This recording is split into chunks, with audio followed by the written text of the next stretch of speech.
2024 astronomy বা astrological হিসাবে এই বছরটা হচ্ছে শনি মহারাজের বছর। তাই এই বছরে এমন একটা বিশেষ উপাচার আছে, সেটাকে যদি করা যায় তাহলে সম্পূর্ণ বছরটা আপনাদের জন্য সর্বদিক থেকে খুব ভালো যাবে। সেটা অর্থনৈতিক হোক, সেটা সাংসারিক হোক বা শারীরিক দিক হোক, এবং সংসারের সুখ স্বাচ্ছন্দ্য, প্রেম, ভালোবাসা সমস্ত কিছুই বজায় থাকবে এই একটা টোটকার ওপর। তাই প্রথম থেকে শেষ অবধি ভিডিওটা দেখুন। যদি ভালো লাগে তাহলে অবশ্যই লাইক করবেন, যারা নতুন আছো তারা সাবস্ক্রাইব করবে এবং বেশি বেশি বেশি করে শেয়ার করে দেবেন, কারণ এটা প্রচণ্ড একটা ভাইটাল ভিডিও। যা কিছু ছোট্ট জিনিস যদি মানুষ করতে পারে এই শনির বছরে, এবং সেইগুলো করে যদি শনি মহারাজকে খুশি করতে পারে, তাহলে এই বছরটা তাদের জন্য একদম স্বর্ণ যোগ হয়ে যাবে। মানে এত ভালো তাদের কাটবে যে তারা চিন্তাই করতে পারছে না। কারণ শনি মহারাজ হচ্ছে ন্যায়ের দেবতা।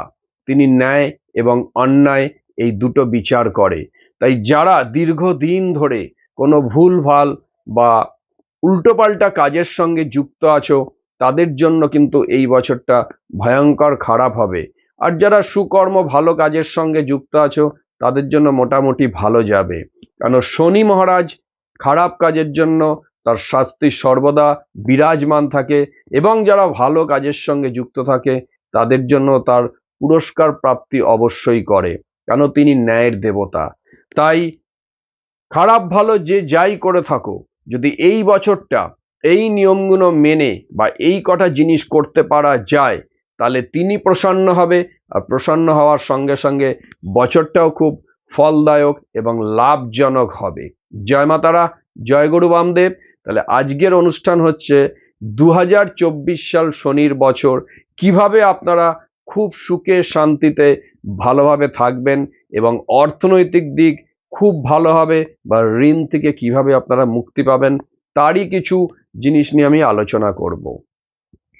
এই কাজটা বা এই টোটকাটা বিশেষ কিছুই নয়, এটা হচ্ছে শনি মহারাজের 3টে মন্ত্র আপনাদের পাঠ করতে হবে প্রত্যেক দিন। কিন্তু কিভাবে, নিয়ম মেনে, কোন দিকে বসে, কি জিনিস প্রয়োগ করে এই মন্ত্রগুলো জপ করবেন, সেটা নিয়ে আমি আলোচনা করে দেব। সবার প্রথম হচ্ছে, শনি মহারাজের কোনো মন্ত্র যদি জপ করতে হয়, তার জন্য সবার প্রথম আপনাকে যেই দিকে বসতে হবে মুখ করে, সেটা হচ্ছে উত্তর দিক বা পশ্চিম দিক। তবে পশ্চিম দিক হলে সব থেকে ভালো হয়, আপনার মুখটা যাতে পশ্চিম দিকে থাকে, তাহলে খুব ভালো হবে। দ্বিতীয়, এই মন্ত্র যখন আপনারা পাঠ করবেন তখন অবশ্যই মেঝেতে বসে করবেন, এবং আপনার নিচে যে কোনো একটা আসন আপনারা পেতে নিয়ে এই মন্ত্র পাঠ করবেন। খালি মেঝেতে বসে মন্ত্র পাঠ করবেন না। অবশ্যই পরিষ্কার হয়ে মুখ হাত পা ধুয়ে বা স্নান করে বসে আপনারা পশ্চিম বা পূর্ব দিকে মুখ করে বসে আসন পেতে বসবেন, এবং আপনার গায়ে নীল রঙের কোনো কাপড় বা সাদা রঙের কাপড় পরে তবে এই মন্ত্র জপ করবেন। অন্য কোনো কালার আপনারা ইউজ করবেন না। এই মন্ত্র পাঠ করার সময় আপনাকে মালা ব্যবহার করতে হবে। সেই মালা হতে হবে হয় রুদ্রাক্ষের বা প্রবালের, রক্ত প্রবালের মালা। তাই রুদ্রাক্ষটাই ব্যবহার করবেন, সেটা ওনার জন্য খুব শুভ। অন্য কোনো ধরনের মালা আপনারা ব্যবহার করবেন না।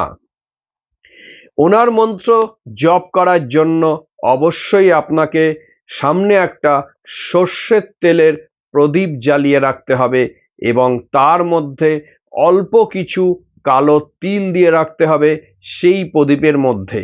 এবং সেই প্রদীপের মুখটাও থাকবে, যদি আপনি পূর্ব দিকে থাকেন তাহলে পূর্ব দিকে, আপনার মুখ যদি পশ্চিম দিকে থাকে তাহলে প্রদীপের মুখটা পশ্চিম দিকে।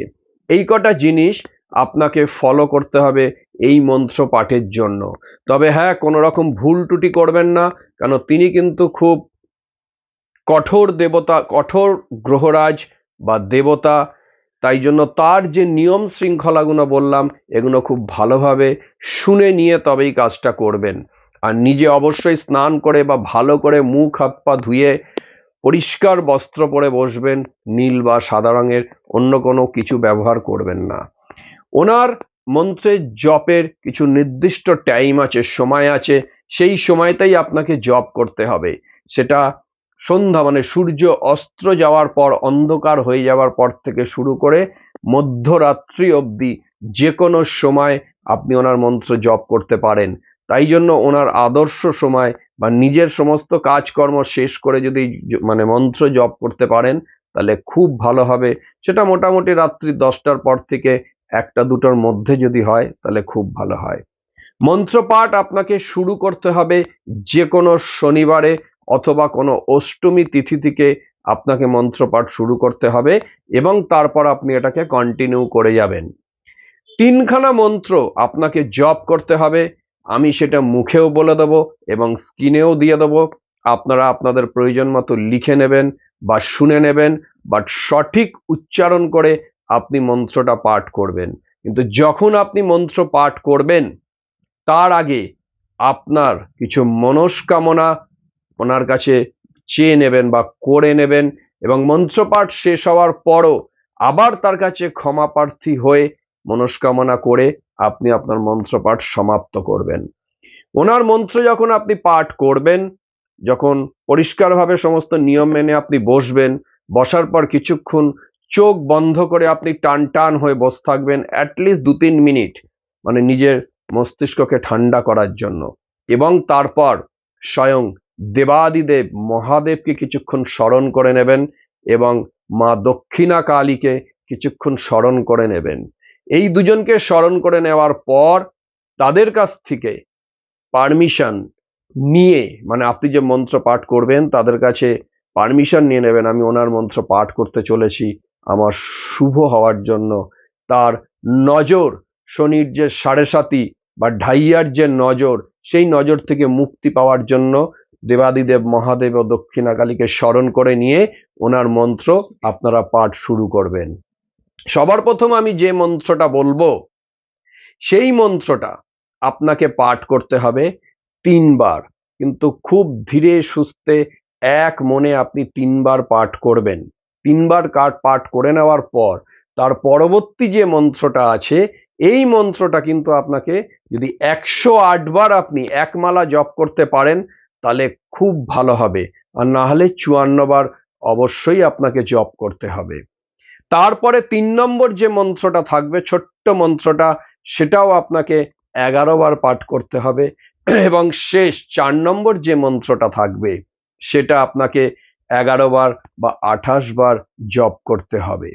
তাই সবার প্রথম যখন মহাদেব, দেবাদিদেব এবং দক্ষিণাকালীকে স্মরণ করে নিয়ে আপনি প্রথম মন্ত্রটা পড়বেন সেটা হচ্ছে ওং সূর্যপুত্রায় বিদ্মহে মৃত্যুরূপায় ধীমহে তন্ন শনিশ্চরায় প্রচোদয়াৎ। এটা হচ্ছে প্রথম মন্ত্র। এবার এই মন্ত্রটা কিন্তু আপনাকে 3বার পাঠ করতে হবে। এরপর যেটা দ্বিতীয় মন্ত্র, যেটা 108বার বা 54বার পাঠ করতে হবে, সেটাও কিন্তু ওই হাত জোর করে নেবেন, নিয়ে আপনি পাঠ করবেন ওং ঐং হিং শ্রীং শনিশ্চরায় নমঃ। ওং ঐং হিং শ্রীং শনিশ্চরায় নমঃ। এই মন্ত্রটা 108বার পাঠ করবেন। এইটা শেষ হয়ে যাওয়ার পর তারপর যে মন্ত্রটা আসবে এটা কিন্তু 11বার ওই একইভাবে ওং মন্দায় নমঃ, ওং মন্দায় নমঃ। এই মন্ত্রটা 11বার পাঠ করতে হবে। তারপরে লাস্ট যেটা আপনি শেষ হবে, হয় 28বার পাঠ করলে খুব ভালো হয়, সেই মন্ত্রটা হচ্ছে ওং নমঃ ভগবতে শনিশ্চরায় সূর্যপুত্রায় নমঃ। ওং নমঃ ভগবতে শনিশ্চরায় সূর্যপুত্রায় নমঃ। এইটা 28বার। তাহলে পরপর এই স্টেপগুলো আপনাকে নিয়ে আসতে হবে। খুব জোর আপনার 15-20 মিনিট লাগবে এই মন্ত্র জপ করতে, কিন্তু যদি এক মনে আপনি এই মন্ত্রগুলো জপ করতে পারেন তাহলে এই বছর আপনার জন্য সুবর্ণ ফল দিয়ে যাবে শনি মহারাজ। উনি ন্যায়ের দেবতা, ওনাকে যদি আপনারা তুষ্ট করতে পারেন তাহলে এই বছর আপনার জন্য লটারি সমান হয়ে যাবে। সমস্ত দিক থেকে আপনাদের উন্নতি এবং শারীরিক সুস্থতা, সাংসারিক অশান্তি দূরীকরণ এবং তার যে নজর সাড়ে সাতি বা ঢাইয়া থেকেও আপনারা মুক্তি পাবেন। কারণ এটা যে কতটা কষ্টকর হয় মানুষের, যারা এই দশার মধ্যে দিয়ে যায় তারা স্বয়ং জানেন। কিন্তু সামনে একটা সর্ষের তেলের প্রদীপ প্রত্যেক দিন জ্বালাবেন, তার মধ্যে তিল দিয়ে রাখবেন। যতদিন তেলটা থাকবে আবার নতুন তেল দেবেন, দিয়ে আবার 2-4টে তিল দেবেন, দিয়ে এইভাবে আপনি এই মন্ত্রটাকে এই বছর নিজের সাথী বানিয়ে নিন।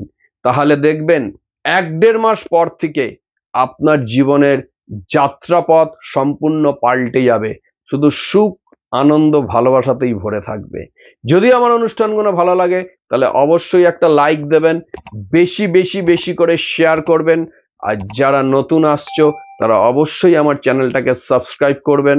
যদি কিছু জানার থাকে তাহলে আপনারা মেসেজ করতে পারেন, অথবা হোয়াটসঅ্যাপ নাম্বার দেওয়া থাকে সেখানে হোয়াটসঅ্যাপ করবেন। আমার যতটা সম্ভব আমি উত্তর দেওয়ার চেষ্টা করব।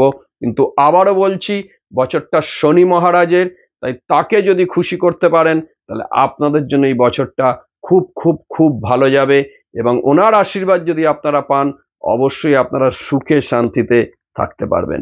জয় মাতারা, জয় গুরু বামদেব।